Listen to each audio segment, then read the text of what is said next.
que ça a impacté, etc. Clairement, moi, en gros, pour citer le lieu, l'environnement, c'est le jour et la nuit. C'est les ténèbres et la lumière. En gros, entre ce que je vis maintenant, subhanallah, wallah, quand j'ai des flashbacks de ce qui se passait, etc. Je vous donne un exemple. J'allais dans une. Moi, j'étais pas loin de Fond Vert. Et vous connaissez certains qui ont vu certains qui aiment les reportages criminels et tout ça, vous connaissez Fond Vert. Parce que voilà, il y a beaucoup de meurtres, beaucoup de trucs, etc. C'est un quartier chaud de Marseille, quartier nord. Donc moi, la mosquée la plus proche, mosquée la plus proche, euh, elle n'est pas assez proche de chez moi, mais voilà, en gros, il fallait que je descende, etc. C'était Fond Vert. En plus, voilà, après, je ne vais pas parler de cette mosquée. Donc, quand tu vas là-bas, tu vas à Fond Vert, tu commences ta prière et t'entends quoi? Ah ah. T'es en train de faire la prière, t'es en train de faire t'es en train de faire Dhuhr ou Asr, t'es là, et t'entends Oh ah. Subhanallah. Ça va te couper, ça va faire des montages. Attention, ça me coupe, ça commence à... Le vrai visage d'Amir. Le vrai visage de argent, regardez. Regardez le vrai visage d'argent. Non, regardez, subhanallah. Donc, subhanallah, en gros, c'est un environnement spécial. Et nous, on essaie de se préserver, on essaie d'aller à la mosquée, truc, on sort.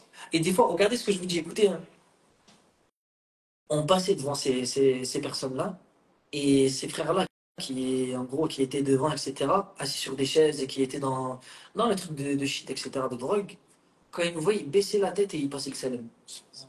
Et ça, c'est un point important. Ils baissaient la tête et ils passaient le salam. Ou même, je me rappelle, hein, en gros, on jouait pendant Ramadan.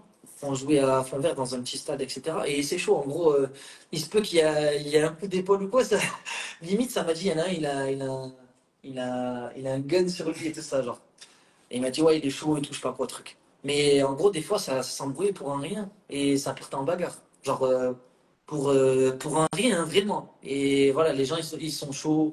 On dirait, voilà, quand vous vivez pas pour Allah, pleinement pour Allah, les gens, c'est comme s'ils ont des choses à prouver. Du coup, voilà, les bagarres, etc., c'est quelque chose de normal dans les quartiers, d'accord? Et moi, après, derrière, en gros, je me suis entretenu avec une de ces personnes. C'est lui qui avait, on va dire, démarré la personne. C'est lui qui l'avait frappé en premier.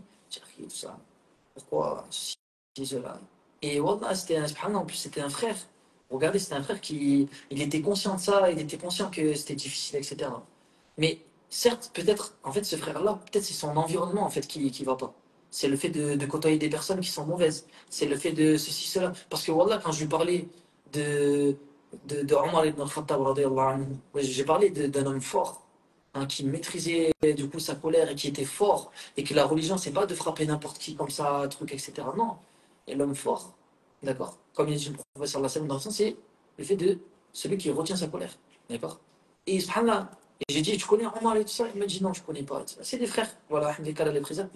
Ils connaissent pas trop la religion, mais ils sont à l'écoute, ils sont respectueux et tout ça.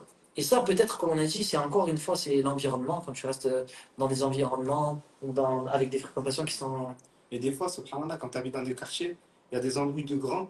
Toi, tu n'as rien à voir, hein, subhanallah, t'as rien à voir, mais c'est passé de génération en génération. Et à la mosquée, tu vois des personnes d'un quartier, entre guillemets, ennemi, et vous vous dévisagez à la mosquée, où il y a des tensions, subhanallah. Et ça, c'est Agib qui fait ça, je crois. Ouais, ça, franchement.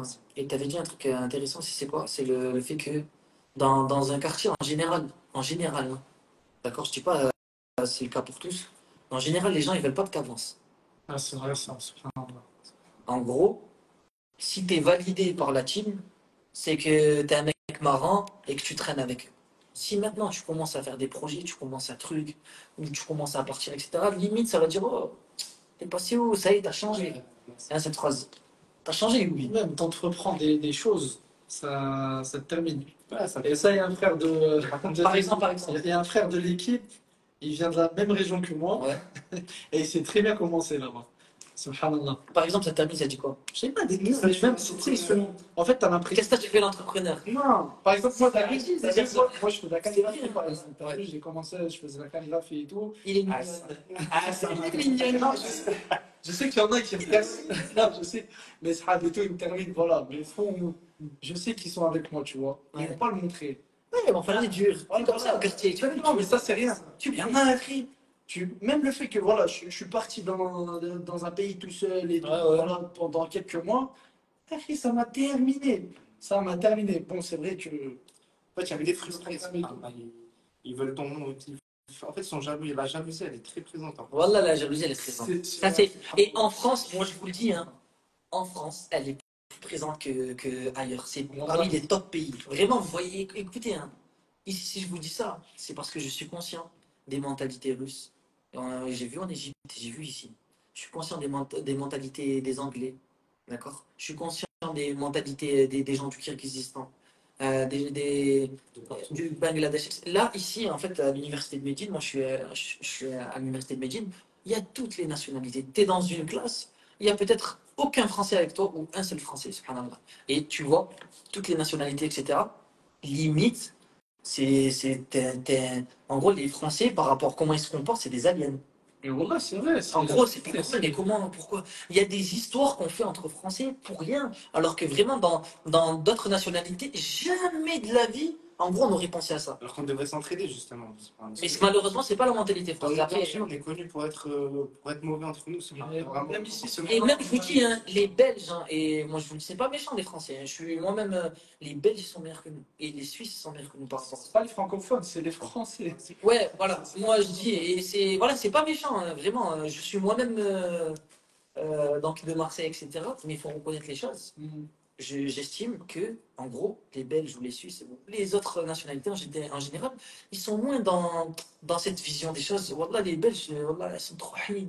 Moi, j'ai vu, après, il y a de tout, bien sûr, il y a des Belges méchants, trucs, mais moi, ce que j'ai vu, subhanallah, c'est ça. Là, on préserve la Belgique et les Suisses, Après, alhamdoulilah, c'est pas tous les Français aussi. C'est pas tous les frères, tous les Français. Bien sûr, c'est sûr. Là, c'est une généralité qu'on en parle, c'est un constat qu'on a vu, mais ça revient souvent. Voilà. Quand il y a les formations, exemple l'élite KSA, et que les frères ils viennent et qu'ils ont les mêmes objectifs, subhanallah, c'est là qu'ils voient qu'en fait, il y a des bons, tu vois, il y a des bons partout. Les francophones, magnifiques. Il faut juste traîner avec les bonnes personnes et avoir les mêmes objectifs. Votre cercle, il est important. Même dans votre entourage, il peut y avoir justement des bonnes personnes dans votre cercle d'amis, dans un quartier. Dans un quartier, pratiquement tout le monde traîne un peu ensemble, ça fait des petits groupes, etc.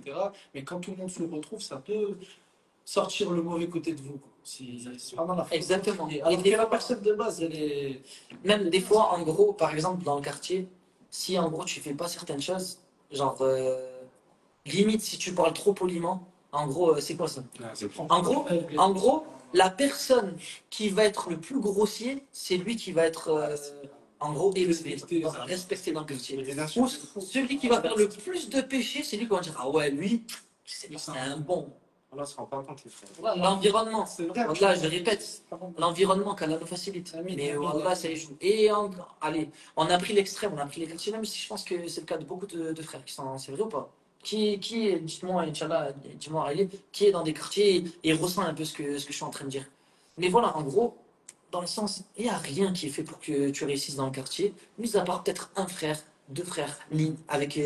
Ils sont hanin, avec qui tu restes et que voilà, ils sont gentils. Mais toi, t'es pas à ta place, mon frère. Toi, t'es pas à ta place. Toi, ta place, subhanallah, c'est avec des gens qui vont te tirer vers le haut, qui vont, en gros, te motiver. Quand tu vas faire une action de bien, ils vont te motiver. Quand tu vas faire une chose ou quand tu vas, limite, en gros, dire un gros mot, etc., ils vont te reprendre. D'accord? Et ça, c'est ce qu'on essaie de faire entre nous, etc. D'accord? Comme on a dit, c'est normal. Il y a le passé qui ressort. C'est normal. En gros, le passé, il disparaît pas du jour au lendemain. En général, à part si Allah il facilite, d'accord? Mais en général, c'est comme ça prend du temps, etc. Le vocabulaire, le fait de la colère, c'est des choses qui prennent du temps en général, d'accord? Et nous, justement, si on est entre amis, alhamdoulilah, et des gens qui ont les mêmes objectifs, on va reprendre, on va dire, ces personnes-là. Et comme vous avez dit, les frères, hein, là je vois, vous dites tous c'est réel, etc. Subhanallah, faut vraiment.